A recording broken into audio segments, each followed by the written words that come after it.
Lucas capítulo 8, versículos do 1 ao 3 diz assim: E aconteceu depois disso, que andava de cidade em cidade e de aldeia em aldeia, pregando e anunciando o evangelho do reino de Deus, e os 12 iam com ele. E também algumas mulheres que haviam sido curadas de espíritos malignos e de enfermidades. Maria, chamada Madalena, da qual saíram 7 demônios, e Joana, mulher de Cusa, procurador de Herodes, e Susana, e muitas outras que o serviam com as suas fazendas. Senhor Jesus, muito obrigado por mais uma noite poder estar unidos e reunidos com os teus filhos, para de uma forma coletiva te adorar, te glorificar e te adorar na beleza da tua santidade. Revela a tua vontade, a tua palavra, fala conosco, e assim venha, Pai, e a todos abençoe em nome de Jesus. Amém. Deus abençoe. Pode sentar. Eu já li alguns livros sobre a Bíblia, personagens da Bíblia e personagens cristãos que não estão na Bíblia. Já li um livro chamado Heróis da Fé, que fala a história de 20 homens que fizeram coisas extraordinárias neste mundo, usados por Deus. Mas li também outro livro chamado A Quarta Dimensão, de um pastor sul-coreano chamado Oh Yang-Shu. O mesmo teve o nome trocado para David Yang-Shu. Ele diz que amando do próprio Deus. E ele traz alguns ensinamentos nesse livro. Mas eu não quero falar dos ensinamentos que ele traz no livro. Eu quero falar um pouco da história de David Yang-Shu. Hoje, ele é pastor da maior igreja evangélica do mundo. Daqui a pouco eu vou chegar na quantidade de pessoas que participam do culto do Paul Yang-Shu, ou do David Yang-Shu. Mas para ele chegar nesse ponto, chegar nesse nível, se fez necessário alguns processos. Por exemplo, já vou lhe dizer que chegam a participar no culto do pastor David Yang-Shu por noite 1.800.000 pessoas. Sabe o que é isso? É mais da metade da população do estado de Alagoas, que tem cerca de 3 milhões de habitantes. Chega a ter por noite, no culto do pastor David Yang-Shu, 1.800.000 pessoas. No dia da Santa Ceia, quando vai servir a Santa Ceia, são 5.000 diáconos. Não é no culto, é para servir a ceia. Só para servir a ceia se fazem necessários 5.000 diáconos servindo a ceia, porque são 1.800.000 pessoas no culto. Quase 2 milhões de pessoas no culto. Se você quiser sentar próximo ao púlpito, como os irmãos estão aqui, você tem que chegar na porta da igreja 6 horas da tarde, para 7 horas da noite poder estar perto do púlpito. É 1 hora de caminhada da porta até o púlpito da igreja. São 3 quilômetros de igreja. A igreja é toda cheia de telão, que é para as pessoas ver o pastor, porque não dá para você enxergar uma pessoa a 3 quilômetros de distância. Isso é tão tremendo que um dia o pastor David Yang-Shu, ele saiu no meio dos irmãos que estavam entrando na igreja, porque faz fila para entrar na igreja. Ele saiu no meio dos irmãos, e os irmãos não reconheceram, porque era distante, pensaram que era um obreiro comum da igreja, ou outro obreiro da igreja. E ele fazia pergunta: por que é que você vem aqui para esse culto? Isso é porque Deus sempre tem uma palavra, Deus sempre fala comigo. Só que a história desse pastor começou quando ele teve o chamado de Deus para fazer a obra, e começou em uma tenda de lona, pregando na Coreia do Sul. Entraram em um propósito de oração e começaram a trabalhar e a servir a Deus. Até que Deus colocou na mão dele um terreno grande para ele construir a igreja. E ele começou a construir a primeira igreja, já uma igreja grande. E no meio da construção acabou-se o recurso. Acabou-se a verba, o dinheiro. Ele ficou sem ter onde morar. Parece que até a casa vendeu para investir na igreja e não terminou. A história que li diz que ele dormia em um papelão no altar, não tinha mais onde morar. Passou a viver quase como um mendigo, tentando construir a igreja. Até que um dia ia passando, eu não lembro se era um mendigo ou uma mendiga, que foi até ele, viu a construção, percebeu que ele estava em construção e tinha parado, disse: o que é que eu posso fazer para lhe ajudar? Eu não tenho nada. A única coisa que eu tenho é esta colher. Como eu sou mendigo, eu saio pela rua e peço comida nas casas, e as pessoas colocam em algum recipiente e eu já tenho a colher para ajudar a comer. É o único bem que eu tenho. E eu estou sentindo de Deus de doar essa colher para a obra. Mas o que é uma colher de um mendigo, meu irmão? Mas a história, segundo o que eu estou recordando nesse exato momento, diz que de alguma forma alguém foi abençoando, foi trazendo alguma coisa, e o que foi sendo trazido ele leiloou.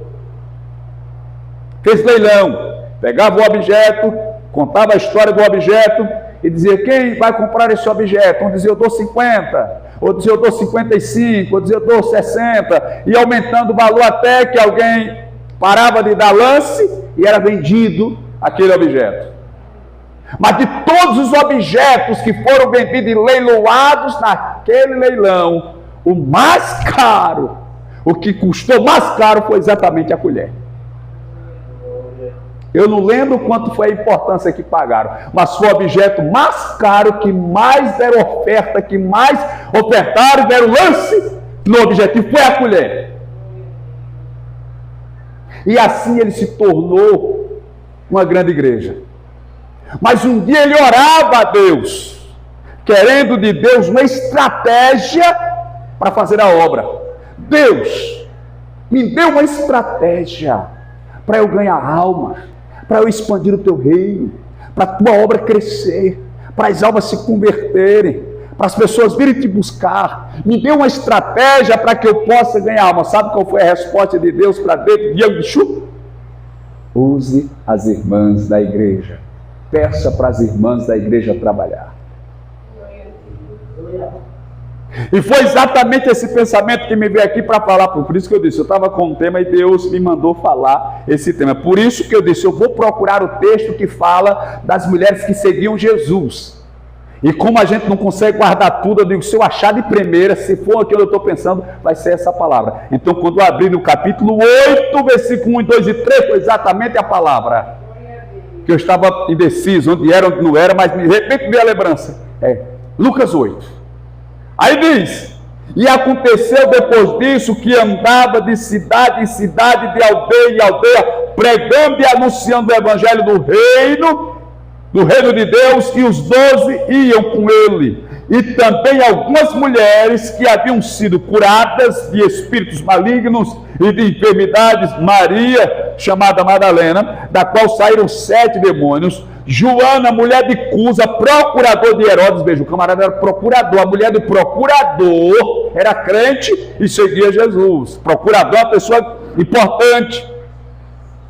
Joana, mulher do procurador de Herodes, Susana e muitas outras que o serviam com as suas rendas, com as suas fazendas. Veja, irmãos, o que eu estou querendo passar aqui para os irmãos é que o ministério feminino, ele não é desprezado por Jesus. Ele não é rejeitado por Jesus.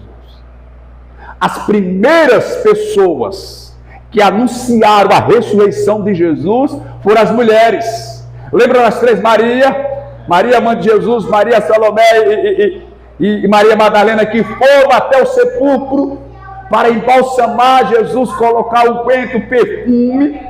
Elas foram e elas iam preocupadas, dizendo uma para a outra: quem é que vai tirar a pedra? Porque antigamente, principalmente no sepulcro no rico, eram cavado em pedras calcárias e trazia uma grande pedra e rolava e colocava na boca do túmulo. Lembra de Lázaro, que Jesus mandou tirar a pedra porque era algo dificultoso? E ela dizia, mas quem vai tirar a pedra? Mas mesmo sabendo que elas não tinham força física, condições físicas para tirar a pedra, elas não desistiram. Elas não desanimaram. Nem foram procurar os varões para lhe ajudarem. Disse, nós vamos lá. Glória a Deus. Mas quem vai tirar? Não sei quem vai tirar, nem como vai se tirar. Mas nós não iremos desistir do propósito. E para surpresa dela e até da gente e de todos os demais, quando elas chegaram lá, a pedra já tinha sido removida. Porque o problema que Satanás coloca na minha vida, na sua vida, para nos impedir de fazer a obra do Senhor, é maior do que as nossas forças. E a gente fica preocupado, assustado, dizendo, mas eu não vou conseguir resolver, eu não tenho como conseguir vencer, eu não tenho como conseguir superar, eu não tenho como conseguir transpor, eu não tenho como passar por esse problema. Mas o que Deus exige de mim e das irmãs é só que a gente não desista, porque não somos nós que vamos abrir a porta, nem remover a pedra, nem resolver o problema, nem abrir o mar, nem fechar a boca do leão, nem apagar o poder do fogo. Ele só quer que a gente não desista do propósito. Glória a Deus. Então foram elas primeiras a anunciar a ressurreição de Jesus e pregar o Evangelho, mesmo sabendo que naquela época testemunho de mulheres não era válido, mas elas não quiseram saber, elas tinham certeza do que tinham visto, elas tinham certeza de quem tinha visto ressuscitado e quem criam, foram lá e pregaram. E falando ainda de mulher, veja, eu me lembro da mulher samaritana. A mulher samaritana, nós conhecemos a história dela, é uma mulher que, quando Jesus vai passar por Samaria, ele para na beira de um poço, cavado pelo pai Jacó, manda os discípulos para a cidade comprar comida, e ele fica lá sozinho na beira do poço, mas é de propósito. Jesus fica sozinho na beira do poço de propósito, porque ele sabe que naquele horário uma mulher vai buscar água, e é exatamente meio-dia que ela vai buscar água, e ninguém vai buscar água meio-dia. Se ia buscar água ou de manhãzinha, quando o sol estava frio, ou à tarde, quando o sol estava esfriando. O sol não esfria não é força de expressão, mas ou de manhãzinha ou à tarde, quando a temperatura estava fria, esfriando. Mas ela ia meio-dia. Sabe por que ela ia meio-dia? Porque ela era uma mulher de vida promíscua e as outras não queriam andar com ela, e era até arriscado ela chegar perto das outras mulheres e levar os tabefes. A minha mãe que tem essa história de tabefe, já os tabefes. Era arriscado ela levar os tabefes das outras mulheres. Por quê? Porque essa mulher, ela seduzia os homens casados. Era uma mulher de vida perigosa. Então ninguém queria andar com ela, e nem ela podia andar com as outras, porque ela poderia ser lixada, levar uma surra, uma pisa, uma coça, é tanto jeito. Aí Jesus está lá e ela chega. Quando ela chega, Jesus olha para ela e diz, mulher, dá-me de beber. Ela diz, como você é judeu, pede de beber a mim, que sou mulher samaritana. Você não sabe que os judeus não se comunicam, não falam com os samaritanos. Mulher, se tu conhecesse o dom de Deus, e quem é que te pede, dá-me de beber, tu lhe pediria, e ele te daria água viva, porque aquele que bebe dessa água volta a ter sede, mas aquele que bebe da água que eu dou, nunca mais terá sede, mulher.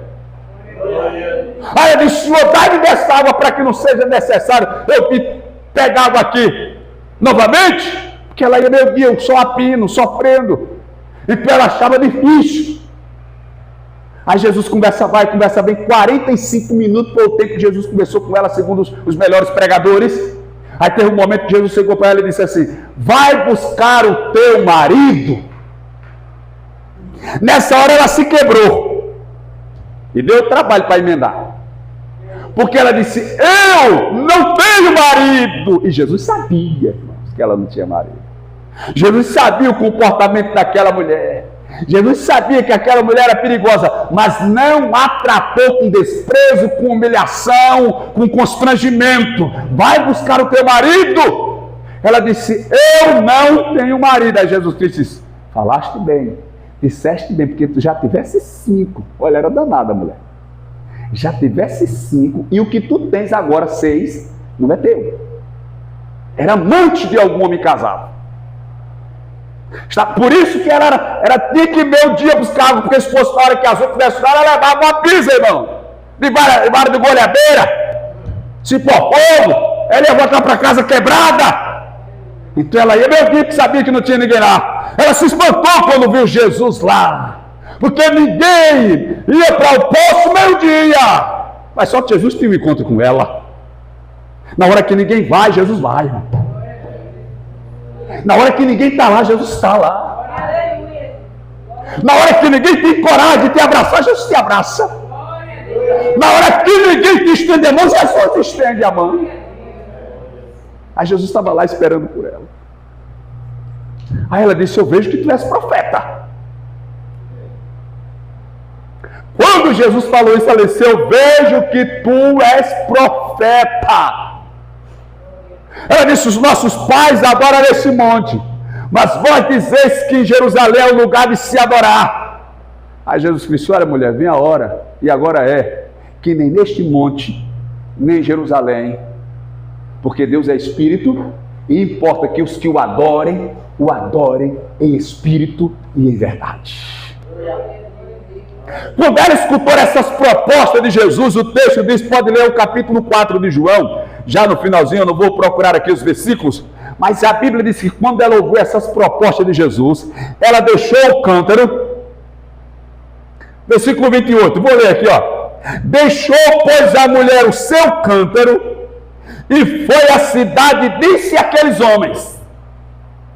Quando Jesus revelou para ela a sua vida, ela desprezou o cântaro. Ou seja, ela já tinha bebido da água que Jesus dava. Por isso ela disse, eu já não preciso mais do cântaro, porque ele já matou a minha sede. Aí deixou o cântaro e correu para a cidade e falou com os homens da cidade. Versículo 29. Vinde e vede um homem que me disse tudo quanto tenho feito. Porventura, não é este o Messias ou o Cristo?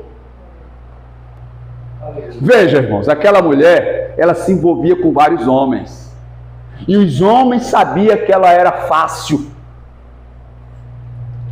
Os homens sabiam que ela era perigosa, que ela se vendia por qualquer coisa. Os homens sabiam. Aí ela chega para os homens da cidade e diz, olha, eu achei um homem. Aí alguém poderia olhar para ela e dizer, mas é novidade tu achar um homem? Para nós não é novidade não, você dizer que achou um homem. Você vive procurando. E quem procura acha. Não, mas esse falou toda a minha vida. Revelou tudo da minha vida. Porventura não é ele o Cristo, o Messias, o profeta aguardado. Irmãos, ela falou com tanta convicção. Ela falou com tanta certeza. Veja o que diz o versículo, deixa eu achar aqui. Oh, glória a Deus. Versículo 39. E muitos dos samaritanos daquela cidade creram nele, pela palavra da mulher, que testificou e disse-me tudo quanto tenho feito. Indo, pois, ter com ele, os samaritanos rogaram que ficasse com ele mais alguns dias.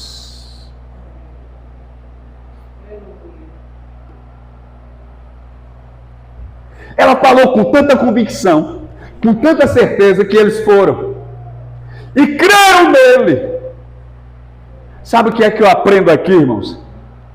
Que independente da situação que se vive, quando se decide fazer a obra do Senhor com sinceridade, Deus aprova, Deus confirma.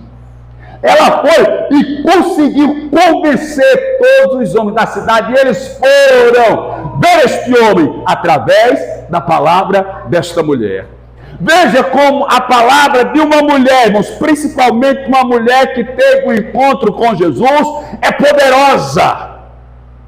Então eu estou falando aqui, tentando despertar nas irmãs essa consciência, esse interesse de se tornar um instrumento, um vaso nas mãos de Jesus e fazer uma obra tal qual essa mulher. Ela tinha tudo para ser desacreditada, para ser rejeitada, para ser desaprovada, porque era uma mulher de vida perigosa, promíscua, mas ela não quis saber. Quando ela percebeu que tinha se encontrado com Jesus, ela disse: eu não posso, aleluia, conter, eu tenho que falar da grandeza deste Jesus, desse homem poderoso que apareceu na minha vida.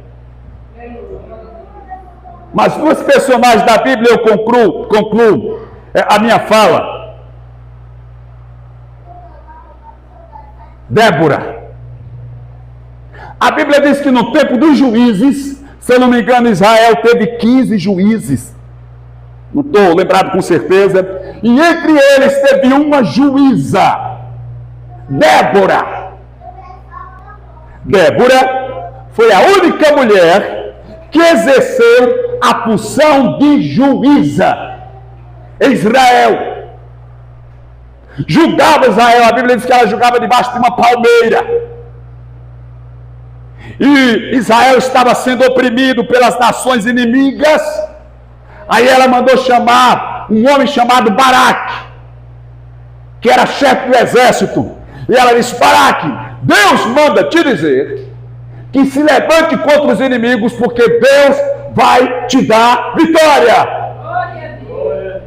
Deus manda te dizer que você prepare o exército e pode ir para a guerra, que Deus vai te dar vitória. Aí a Bíblia diz que Baraque temeu, se acovardou, se assustou, amarelou e disse: não vou não.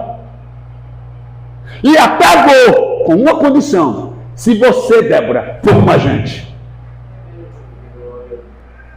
Veja, irmãos, as polaridades estão se invertendo. Porque é normal, em uma situação de risco, a mulher dizer: só vou se você, meu marido, for comigo. Só vou se algum homem for com a gente. Foi invertido. O Baraque disse: não vou não. Eu só vou se você, Débora, mulher, for com a gente. Ó. Débora tinha tudo para dizer: não, esse negócio é com os homens. A mulher para cozinhar, lavar roupa, varrer a casa, passar o pano, passar a roupa. A mulher para cuidar dos filhos. Não foi isso que ela disse não. Ela disse: eu topo, vou na hora. Não arredou não. Tô dentro. Assim. Porque o Baraque, eu penso que o Baraque pensou assim: se ela disser que não vai, é porque Deus não falou com ela. Ela está jogando um verde aqui para ver se eu entro na guerra lá, para ver se dá certo. Agora, se ela disser que vai, é porque de fato Deus falou com ela. E quando Deus fala com a gente, olha, o sangue dá no meio da canela, no freio do cavalo, morre gente, se muda a gente, o deserto vira mal, o mar vira deserto, as estrelas caem, o sol para de brilhar, a lua deixa de existir. Mas aquele que realmente sabe que Deus é na sua vida, não desiste da sua guerra por nada. Aleluia! Seu avô Baraque, agora já vou lhe avisando, viu? A honra dessa guerra não será sua, não. Deus vai entregar o inimigo na mão de uma mulher. Aí foi quando Jael, que não estava nem na área da guerra, morava distante, numa tenda. A Bíblia diz: quando a guerra apertou, o inimigo de Israel fugiu. Aí o Sísera, que era o general do exército, correu. Era o mais valente, era o mais temido, era o grandão, era o bichão. Aleluia! Aí correndo, cansou. Aí chegou na casa de Jael. Disse: eu estou cansado, estou com sede, quero descansar um pouco. Sair da batalha. Aí disse: pode entrar para cá, meu senhor. Ajeitou um lugar para ele deitar. Ao invés de dar água, trouxe leite para ele. Deu leite para ele. Disse: não, pode ficar sossegada. Se alguém aparecer por aí, diga que não me viu não. Não, sossegado, tranquilo, cabeça fria. Disse Jael. Aí a Bíblia diz que quando Sísera estava dormindo, Jael pegou uma das estacas de armar a tenda piquete de madeira, pontiagudo, feito a ponta. E uma marreta, irmãos. Ele estava descansando, ela colocou a estaca aqui, ó, na fronte e tacou a marreta, meu irmão.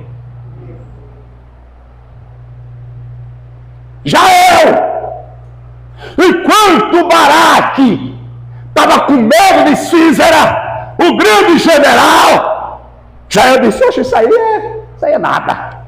Vou matá-lo com a estaca. Já viu a história da Maria Machado? Você já viu essa história por aqui? Eu já vi a história da Maria Machado, que morava ali pro lado da Jetirana. O marido dela saía todo final de semana com o dinheiro que ganhava limpando cana e chegava bêbado, sem feira e sem nada. Dava uma pisa nela todo final de semana. Ela se abusou, pegou no machado quando ele estava dormindo. Pegou uma machadada no pescoço, ficou pendurado só no corinho a cabeça. Ele veio na delegacia e se entregou. Essa deve ser parente de Jael. É verdade, alguém me contou essa história há muitos anos. Parente de Jael, a Maria Machado. Quando o Baraque chegou, meu irmão, o Sísera estava morto. Glória a Deus. Mas isso eu trago à memória dos irmãos e principalmente das irmãs, mostrando que Deus não faz acepção de pessoas para usar. E as mulheres, penso eu, têm maior sensibilidade à voz do Espírito Santo para ser usado. Então, se de repente Deus começar a tocar no seu coração, minha irmã, para você evangelizar, para você orar pela obra, para você buscar as almas, faça, porque é Deus que convocando para esta guerra, para esta batalha, e Ele será contigo na batalha, e Ele te dará vitória, porque Ele é fiel, Ele é grande e é poderoso. Assim como Jesus contava com essas mulheres que lhe acompanhavam, que lhe serviam com uma fazenda, que estava lá junto da obra que ele fazia, ele também conta comigo e conta com as irmãs, para que o reino dele cresça e o nome do Senhor seja glorificado na terra. Amém? Que Deus abençoe, fique de pé, em nome do Senhor.